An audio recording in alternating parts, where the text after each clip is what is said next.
On a 20 000 gènes chez l'être humain qu'on a en 2 exemplaires, hérités de son père et de sa mère.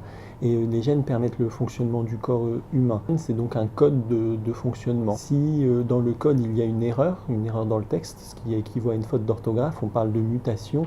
Ces mutations peuvent gêner le fonctionnement du gène et selon sa fonction, entraîner un impact sur la santé. Les gènes BRCA1 et BRCA2, c'est des gènes de réparation de l'ADN. La dysfonction de ces systèmes de réparation augmente les risques de survenue de cancer.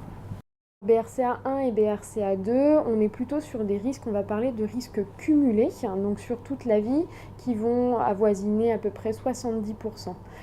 Pour les femmes, le risque de cancer du sein va commencer à partir de l'âge de 30 ans environ. Les mutations BRCA1 et BRCA2 concernent aussi bien les hommes que les femmes. Pour les hommes, il y a effectivement un léger surrisque de cancer du sein, mais avec des proportions bien moins importantes. Il y a une petite augmentation significative en tout cas de cancer de la prostate avec BRCA2, un peu moins significative avec BRCA1. On va conseiller de bien faire le suivi qui est recommandé, ça c'est vraiment la chose primordiale, d'avoir la vie la plus normale possible et ne pas se restreindre, que ce soit en termes de contraception, que ce soit dans leurs projets de vie, leurs projets parentaux pour plus tard.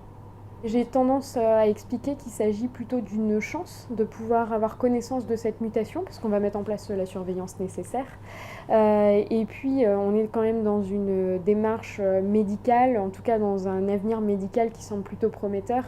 Et je pense qu'aujourd'hui, un enfant qui naît aujourd'hui avec une mutation BRCA1 ou 2, dans 30 ans, à partir du moment où son risque augmentera, on sera sur une médecine 2.0 et je pense qu'il n'y aura pas lieu de voir ça comme un frein, en tout cas à faire des enfants.